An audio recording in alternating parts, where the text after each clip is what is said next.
Have you ever felt like you're missing the deeper understanding of the people around you? Imagine being able to see beyond their words and uncover the hidden meanings in their body language and actions. In today's summary of Alan Goldman's How to Analyze People, we'll dive into the fascinating world of reading body language, decoding personality traits, and mastering your interactions, both at work and in your personal life. Stay with me until the end to discover powerful insights that could transform the way you connect with others. Do you often feel like people are not being completely honest with you? Do you struggle to grasp others' true intentions or find yourself too easily swayed by what they say? If so, let me reassure you, people aren't as mysterious as they seem.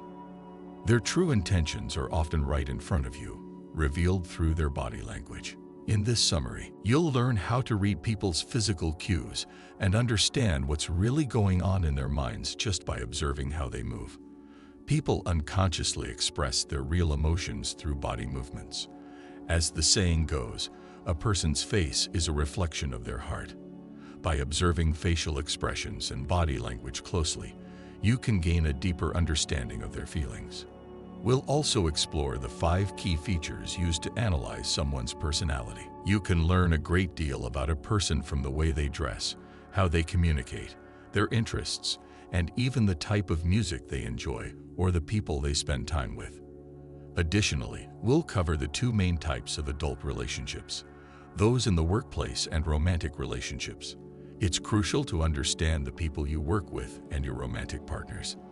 This summary will give you the tools to better analyze and engage with them. If you're ready to gain these valuable skills, make sure to subscribe to Book Pulse for more insightful book summaries that can help you grow. Don't forget to hit the notification bell so you never miss a new video. Let's get started. The most successful people in the world are often the best communicators. A good communicator understands the people they interact with. Having a high level of understanding with those around you will lead to a happier and more fulfilling life. To reach that level, it's crucial to learn how to analyze people using our bodies to communicate. When we speak, we often rely heavily on our body language. Body language isn't just about simple gestures like a thumbs up. It requires careful observation, including facial expressions and posture. Only about 30% of communication is verbal, meaning spoken words, while the remaining 70% is conveyed through body language. Understanding body language is a crucial skill, especially when analyzing people, and it can be incredibly beneficial when you're meeting someone for the first time.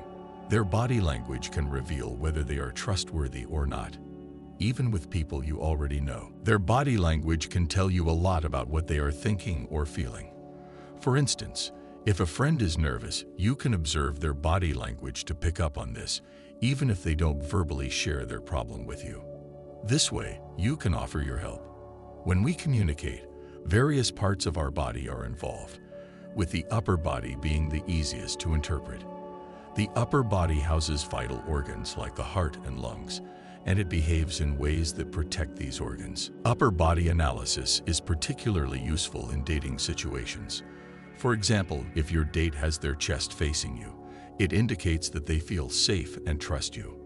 On the other hand, if they turn their chest away, it signals discomfort, meaning they might be trying to protect themselves emotionally.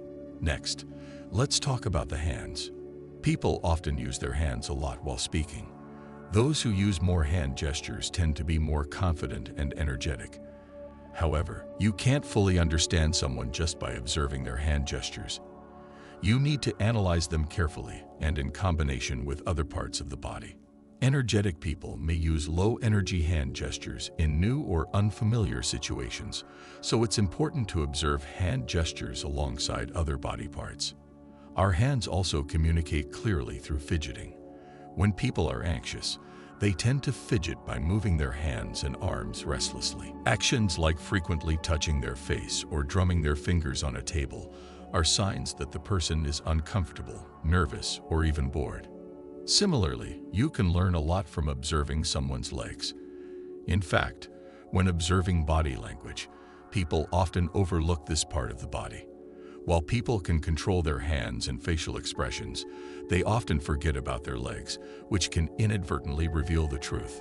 So when observing someone, pay attention to their legs. Where are their feet pointing? If their feet are pointing toward you, it indicates that they enjoy your company. However, if their feet are pointing away, it suggests they are not comfortable and may want to end the interaction as soon as possible. Leg position can also indicate confidence. Sitting with legs tightly together can suggest insecurity and nervousness. On the other hand, some people sit with their legs spread wide, taking up more space, which indicates an authoritative and confident nature.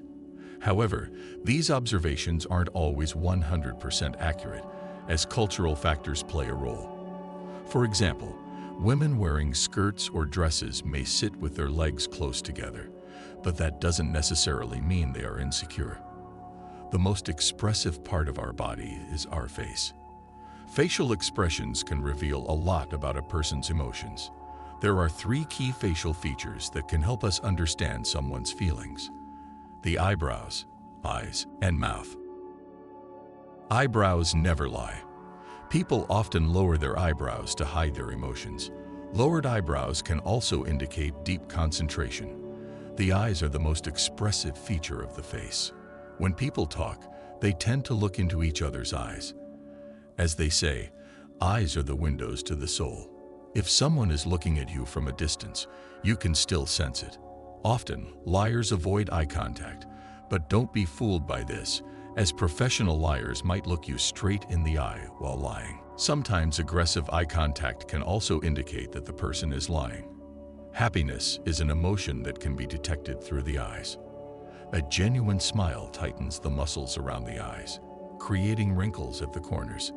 However, a fake smile won't cause these wrinkles, even if the person tries to show they are happy.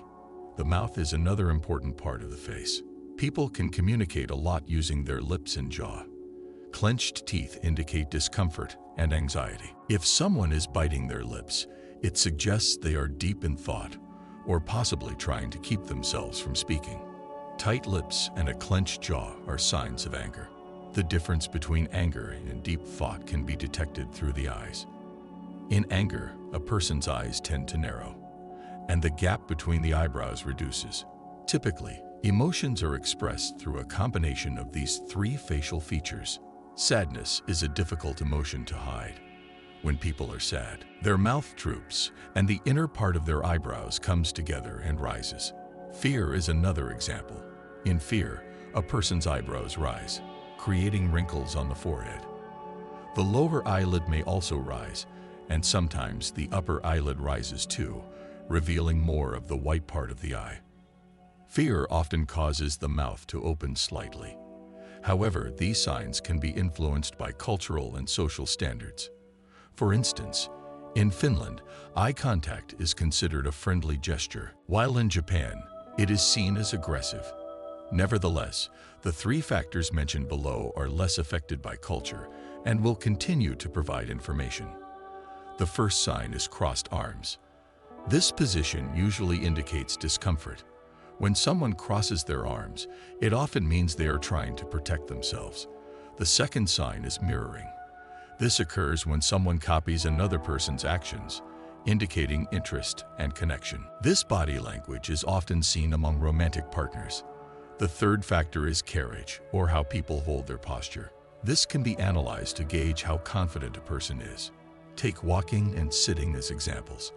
Imagine someone sitting in front of you with a straight posture, their chest out and chin up. When they walk, their steps land on the ground with confidence. Such people are usually trustworthy. In contrast, slouched shoulders and a loose posture indicate a lack of confidence. People with this posture often seem insecure and shuffle their feet when they walk. People can also fake their posture.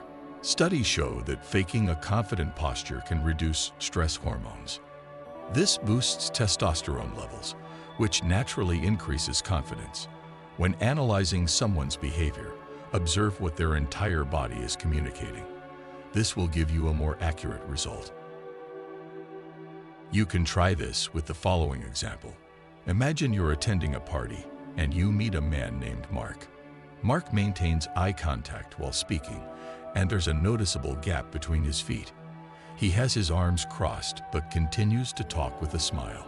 Although you don't see wrinkles at the corners of his eyes, you notice that Mark's eyebrows occasionally rise, and there's tension between them. Sometimes he widens his eyes or purses his lips. He keeps a certain distance from others while conversing. What does Mark's behavior tell you? What do you think he's feeling? What kind of person does he seem to be?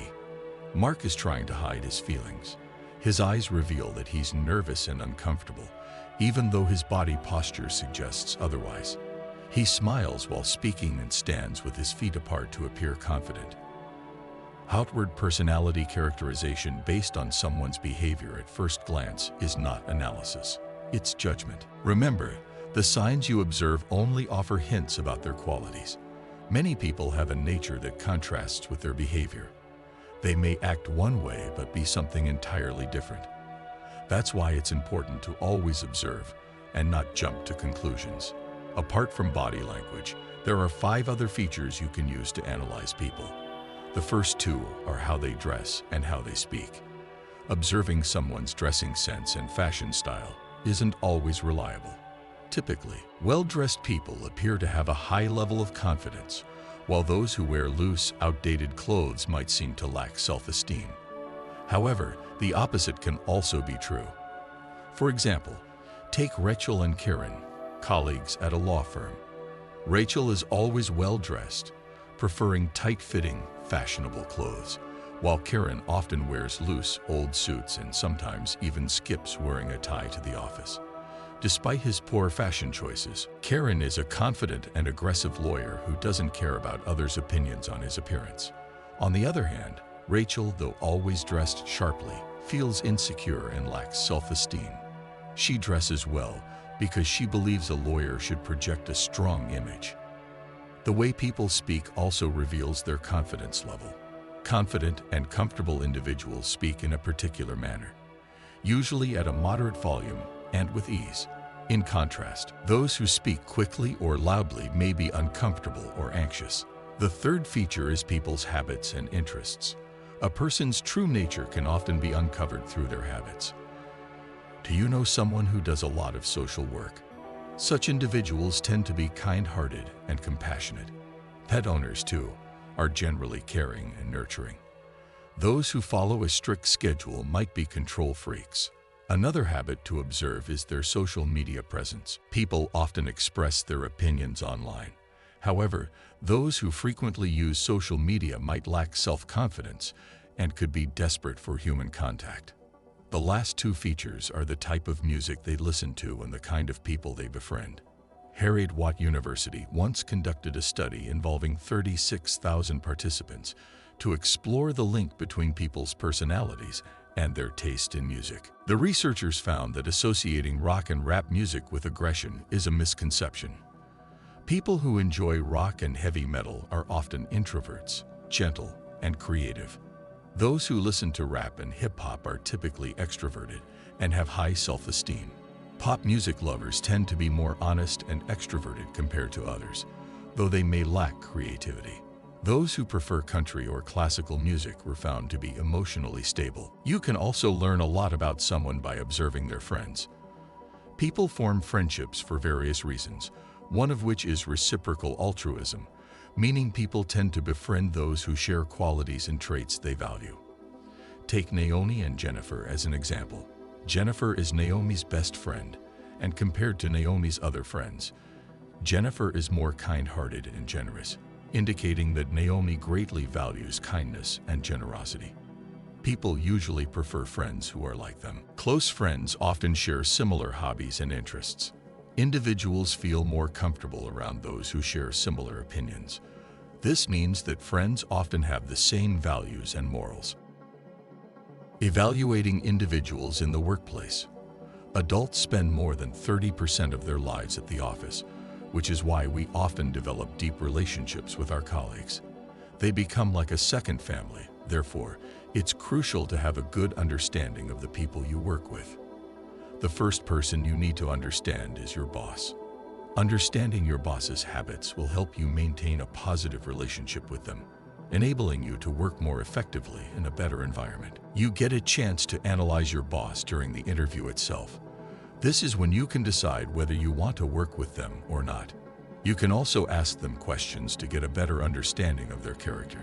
If the interviewer is well prepared, it indicates that your boss is likely an organized person who values efficiency and completing tasks on time. However, such bosses are often strict about deadlines and may not be very helpful. For example, Kristen applied for a new job and had an interview with her team leader, John. During the interview, John listened attentively to Kristen's answers. When Kristen asked him some questions, John responded thoughtfully, taking his time to provide serious answers. Bosses who behave this way are often highly involved with their juniors. This means they believe in working collaboratively with their team. When John talks about his team, he mentions how skilled the members are, showing that he is aware of everyone's abilities. From these observations, Kristen was confident that she wouldn't face any problems working under John. She believed he would always be respectful and appreciative of her work. The way a boss talks about their team reveals a lot about their personality. But what if a boss speaks negatively about their team? This indicates a bad character, and no one would want to work with such a boss. When you get a job, it's essential to meet your boss's expectations. To do this, you need to understand what motivates them, whether it's power, affiliation, or achievement. Bosses motivated by power like to keep everyone under control and prefer things to be done their way. To keep such a boss happy, you'll need to do exactly what they want. Bosses motivated by affiliation focus more on relationships. They prefer to reward those who agree with them rather than talented employees. Your job might depend on how well you can align with your boss's opinions. Working with such a boss requires high emotional intelligence. Bosses driven by achievement are highly competitive and hate losing at any cost.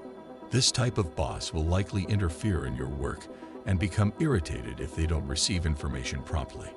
After understanding your boss, the next step is to analyze your coworkers. These are the people you interact with daily. So to perform well and work in a stress-free environment, it's important to build a good relationship with them. The first step is to determine whether your colleagues view you positively. Do they smile and greet you when you enter the office? If they do, it means they respect and like you, which indicates that you are likely to be successful in this organization. However, if no one acknowledges you at work, this is a problem. It means your coworkers don't respect you. In this case, you should check your behavior and identify the reasons why people might not like you. Perhaps your attitude is too negative, or maybe you talk too much. If you don't work on changing your bad habits, you may never succeed.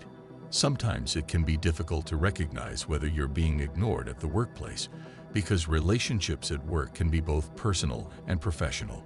However, professionalism does not mean you should be ignored. Do your colleagues share jokes with you or invite you to get-togethers? If the answer is no, it means they don't like you. Often, groups form within the office where members share similar interests.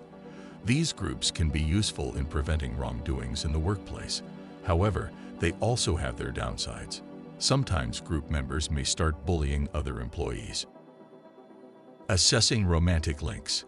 At some point in our lives, we all encounter a romantic partner, making it crucial to find the right one. Otherwise, we might face consequences for a long time. By analyzing your partner, you can determine whether they are the right match for you. The early days of romance are often exciting. During this time, you might overlook your partner's flaws because you're focused on your feelings for them. However, these initial days are the best time to get to know and understand them. Your first date can provide a lot of information. After the date, ask yourself, how easy was it to converse with your partner? If you did all the talking, this person might not be the right partner for you. How was their body language? Were they making eye contact while talking, or were they looking elsewhere? If your date's body was oriented towards you, it's a sign that they like you. After a good first date, you can start evaluating your partner's character. It's fun to enjoy a night or two with someone, but some people lack the patience for long-term relationships. The way your partner treats others can give you insight into how they will treat you in the future. For example, If they value their friends and family, they are likely to give you the same importance. How does your partner treat those in lower positions? Pay attention to how they behave with the waiter at a restaurant. If they are rude, it's a sign that they might not value you in the future. Stress often reveals a person's true nature. Observe how your partner handles challenges. People who remain calm under pressure possess a good quality. Challenges in relationships are normal, and a good partner should have the ability to manage their emotions.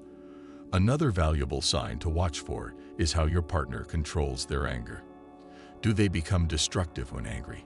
Do they take their anger out on others? Does your partner get angry easily? If so, it means they don't know how to manage their anger in a healthy way, and such a partner might exhibit abusive behavior in the future. Jealousy is another sign you should observe. Let's take the example of Paige and Owen. In the early days of their relationship, Owen was extremely possessive of Paige. He wanted Paige to spend all her time with him. Initially, Paige found Owen's behavior sweet, but as time went on, things started getting out of control. Owen began to closely monitor who Paige talked to and what she said. He didn't want to leave her alone, even for a minute. In other words, Owen was trying to control Paige's life. While jealousy and possessiveness are common in relationships, Owen took it to an extreme. A jealous partner will never tolerate sharing your attention.